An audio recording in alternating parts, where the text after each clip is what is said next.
Hello and welcome back to Mindfulness Monday with Johnny Tiger and Kitten. Kitten. And it is August 14, 2023. Yes. And I know I missed a whole bunch of videos. Like, the, ever since the inception of these daily videos, not counting the vacation time, I think this past few days is like the worst I've ever done. Like, three or four videos in a row. Um, But I have a valid excuse. I mean, every other time I had valid excuses too.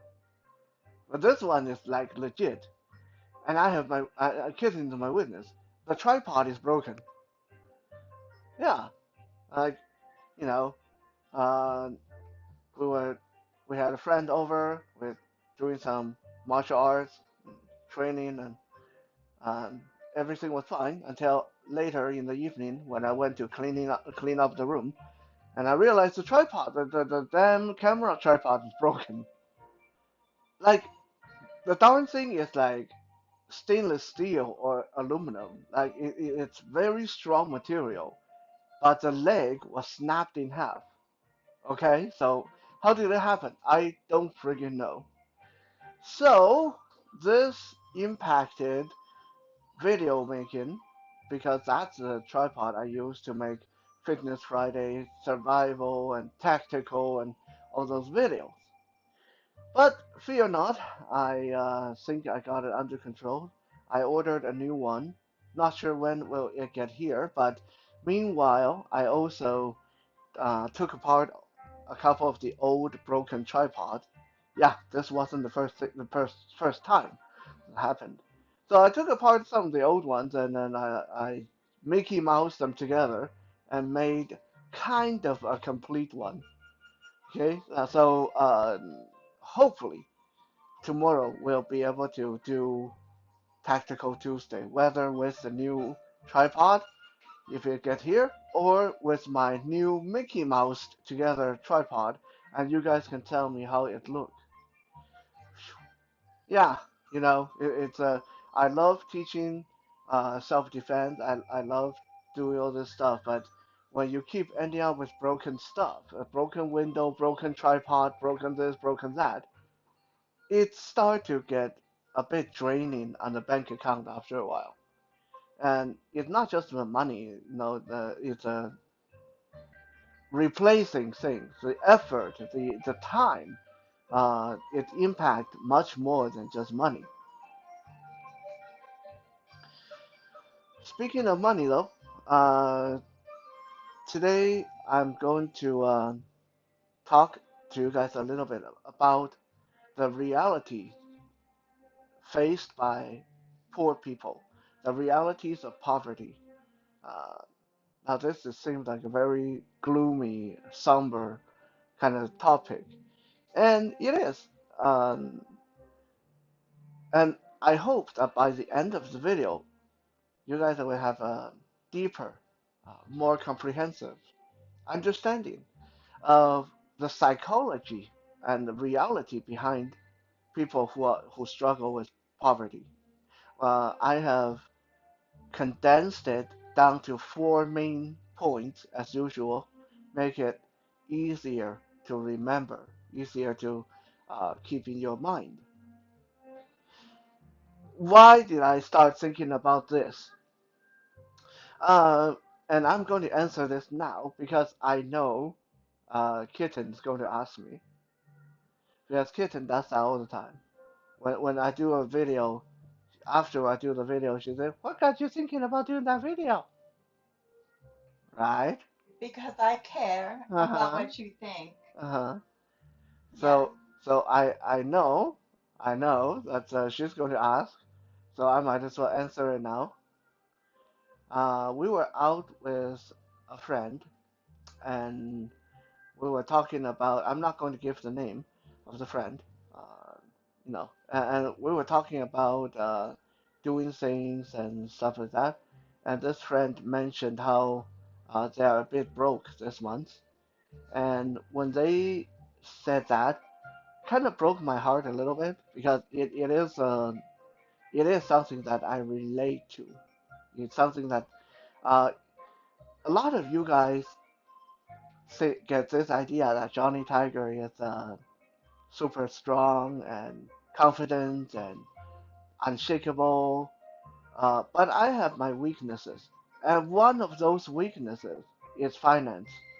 One of the things that always make me feel inferior, insecure, uncomfortable, and even angry is my status hovering on the verge of poverty. Like if you look at me, what I do, I teach self-defense, I sell artwork, I do this, I do that, counseling, uh, and uh, all the other music, videos, podcasts, all the stuff that I get involved with. You would think that I'd be making really good money, but no.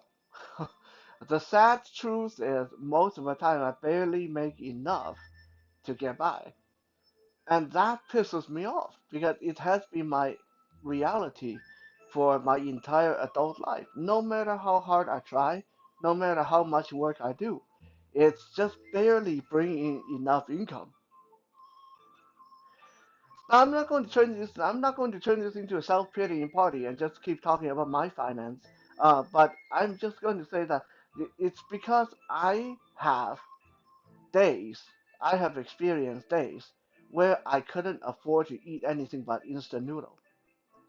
I have experienced having to say to my friend, "Hey, I can't go with. I really like to go with you guys, but I can't because I'm freaking broke." Okay, like I have experienced that. I have experienced having to cut down to only one meal a day because I couldn't afford it. So when I hear another beautiful, intelligent, nice human being say that they are a bit broke and they can't do the activities we're talking about, uh, it breaks my heart because I can feel that.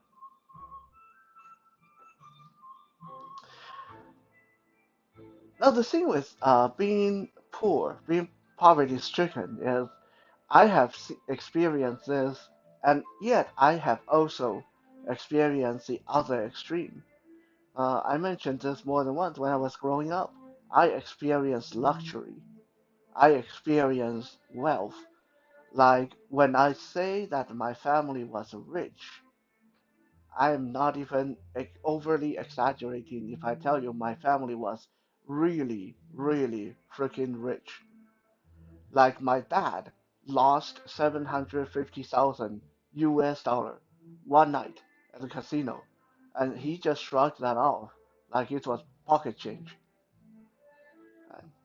So that's the kind of finance that I came from. That's the kind of background I came from. And look at me now. Ever since I became an adult, I've been struggling on the verge of poverty. So I've seen the two extremes, which sort of make me feel a little bit more prepared or qualified to talk about the reality of poor people, the reality of poverty. So today we are going to get cracking and talk about the four realities of being poor. Mostly, the word we are going to be hovering around today is limitation. What are poor people limited by? What's going on here? Because almost every time I hear someone, if one person say, I have money problem, I am poor, I can't make enough, I can't enjoy my life, almost without failing, there's going to be 5 or 10 very annoying, good-hearted, kind-hearted, but very annoying people. Why don't you do this? Why don't you do that? All you have to do is do this. When I was in your shoes, I did this. Like this helpful, supposedly helpful advices flying in like free hotcakes, but none of them is really useful. How do I know that none of them is really useful? Because I get those advices all the time. Um, and no matter how you think that it's easy for you to understand that person's circumstance, how you can tell them how to make more money, how to be more frugal, because this is almost always the first thing people go to. Oh, you just have to spend less. Look, I'm paying rent, I'm buying grocery, and then there's nothing left. There's no spending less. Like the only way to spend less is to move, hopefully find a cheaper place, which is impossible right now, or don't eat so much, which sometimes I do have to resort to. So when you say don't spend so much, you're already assuming placing the blame on the person, him or herself. So what are the four realities of poverty-stricken people? Four realities of poverty. Number one, people are limited by resources. Now this sounds like a no-brainer, right? Like you're poor, obviously you're limited by resources. But because you're limited by resources, this limit the choices and the imagination, the possibility you have. There's a very clichéic there's a cliche that says you are only ever limited by your imagination. I'm sure a lot of you have heard of that. Have you heard of that, Kitten? You only I've heard something close to it. I haven't heard those words verbatim, but I have heard you are your own worst enemy. you're your own worst enemy. Yeah, Yeah. same thing. So similar stuff. Okay. So a lot of people say you're not creative enough. You got to use your imagination. There's always a way. I love this one. There's always a way. When your resources is stretched tight, when you are in that survival mode, when it literally comes down to shelter and food and nothing else, you don't have a lot of room for imagination. You don't have a lot of room to be creative. So when people say that you're, you just need to use your imagination, well, I am trying to use my imagination to figure out how can I eat cheap? How can I make sure that I can pay my rent? That's where my brain power is going to. Now, those of you that are sitting around that with $100,000 squirreled away in your bank account, or you're making like $50,000 a year, it's easy for you to say use your imagination because you have leads to play with. It's like a rope. Okay, it's like a rope. For a poor person, that rope is a rubber band that's stretched super, super, super tight. There's no room to stretch anymore. A little bit of pressure, that rubber band is going to snap. Right? That's their reality. That's our reality. For people who don't understand that, your reality is like a bungee cord that's nowhere near its limit. So you can pull a little bit, let it go a little bit, put some weight on it, jump around, do somersault, backflip. Nothing's going to break. So your imagination have a lot of room to roam, while the person who is limited by his or her resources, there's only so much they can do.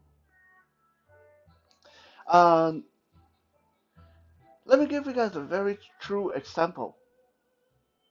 If I give you a pair of pigs, a male pig and a female pig, a pair of piglets. Okay, I give you a pair of piglets. If you are a person who is not poverty stricken, if you are a person who actually has a little bit of money to play with, a couple of things might happen. You're going to say, oh no, uh, I'm going to raise them, and then they'll have piglets, and I raise those piglets and make more piglets, and I can sell them for money in the future. Right? That's great. Or you will say, oh, I'll just keep them as pets. They're really cute. That's cool. Uh, but most likely, what's going to happen if I give you a pair of piglet and you are someone like me who is poverty threatened, how should we say poverty threatened? If you give me a pair of piglet, I am going to have a really good barbecue pork dinner tomorrow. That's what's going to happen to them. So some people will say, well, why don't you keep them around? And they can turn into more, they can have more piglets and you can sell them and you make money that way. Because I don't have money to feed them. That's why. Like for you, if you have the money to feed them, then it's easy to say, well, you just keep them around and use them to make more money. But if you don't even have money to feed yourself, how are you going to do that? What good are these piglets going to do you? Other than turn them into dinner, at least you get one good dinner out of it. So this is a very true example of a person who is poor is quite often limited by their resources. Their imagination is limited by their resources. There's only so much they can do. Okay? Um, I remember a couple of years ago, a friend of mine called me, and she was so excited. Johnny, I got a great way for you to start making some money. I was like, oh yeah, cool. Tell me. And then she said, uh, I just realized gold is really really good right now. So if you invest in gold, I was like, I cut her off. I say, yeah, okay, you can stop right there. I have $5 in my bank account. What do you want me to do with that? How can I invest in gold with $5 in my bank account? Like, thank you, but no thank you. It's not going to work. So when your resources are so limited, there's just things, a lot of things just not possible. Okay? So the first big enemy for poor people is we're limited by our resources.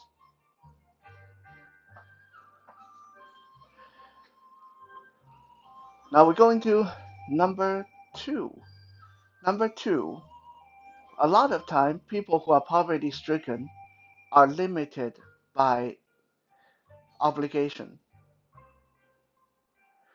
What do I mean by that? Okay, let's say you have a poor family. You have a father, a mother, and three young children. Now you can say, okay, the dad, he's just a plumber, so why doesn't he go and upgrade himself? If he take a 2 year course and learn how to do computer programming, then he can become a computer programmer. Then he get out of poverty. Again, how is he going to do that without his children going hungry? How is he going to do that without his wife getting unhappy with him?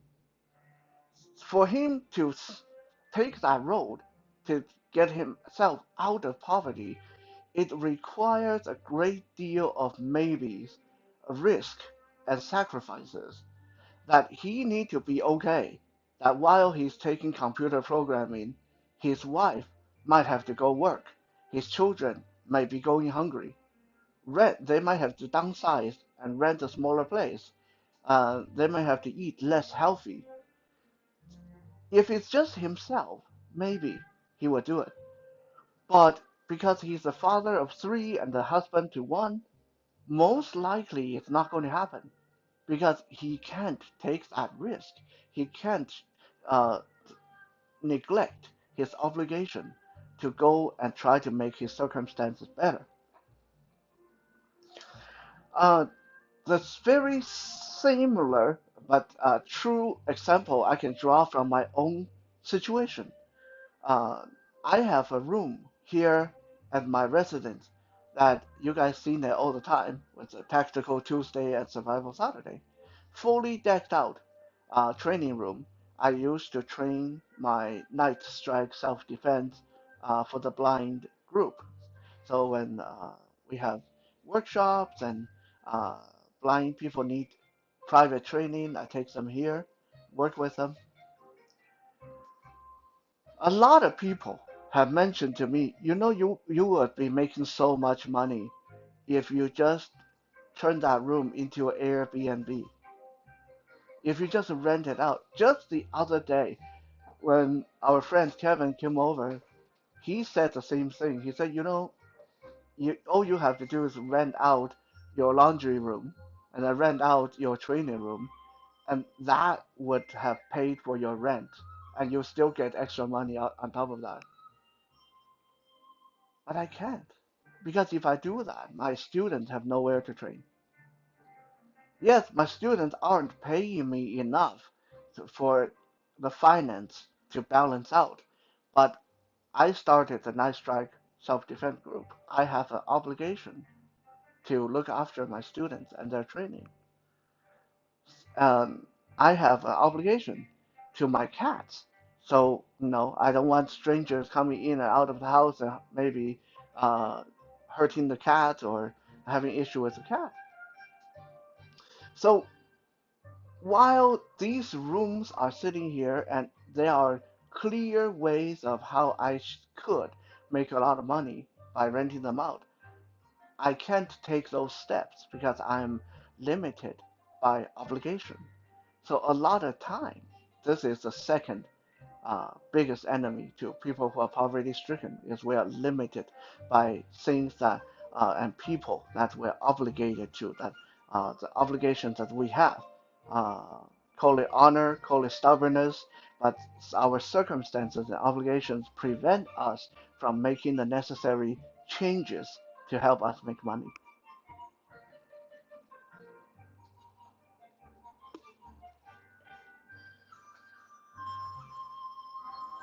Number three, quite often, a person who is poverty stricken is limited by the system. This is especially true for disabled people. When I don't even need to go into that much detail. If you guys just hop online and look at how many disabled people in Canada are unemployed, then you know what I'm talking about. It's over 80%, right? Over 80%. Like, that's crazy. Disabled people, a lot of them highly qualified, a lot of them super motivated like myself, cannot find work because of prejudice, because of a lack of accessibility. So that is one big hurdle that a lot of people fight against their whole life and can't overcome, no matter how they go about doing it. Now, some people will say, well, I thought you disabled people get free money. All I can tell you is, buddy, you have no idea what you're talking about. When you are, what you are thinking is they give you free money for you to survive. But let me tell you what is the reality of that quote unquote free money. First, when you start getting side jobs and they find out how much you make, they deduct from that. Right? So a lot of this create a mentality of why should I work when I work and they take money away from me. Right? This creates that struggle. But we don't even have to go into that. The money they give you is not enough. Most disabled people barely get $1,400 a month. $1,400 a month. Now, I don't know how many of you have tried this. Survive on $1,400 a month. Right? Rent alone, like the basic rent here in British Columbia right now is almost $2,000 a month. Let's say you are lucky enough to find something that's 1,000. That leaves you $400 for food, and that doesn't even factor in if you need a cell phone, if you need a car, if you need insurance if you need medical stuff, uh, utility, electricity, all that stuff, right? In fact, usually by the time I pay rent and utility and bills, there's maybe $200 left for food. That is my reality. Right? So that free money is not as great as a lot of you think. It's not enough money to keep you alive, really. So we don't even need to go into all the nitty gritty details because there are a lot more intricacies you guys are not aware of, such as when a disabled person get married, he or she loses their benefit. The housing, the supposedly cheap, affordable housing for the disabled, those are usually only reserved for the elderly or the ones that have family. Okay, so it's a double whammy. If you get married, you lose your benefit, but if you don't get married, you don't get the affordable housing. Right? They get you no matter which way you. So this is what I'm talking about. The number three biggest enemy to people who are poverty stricken is the system. We are limited by the system that you unfortunately are involved in.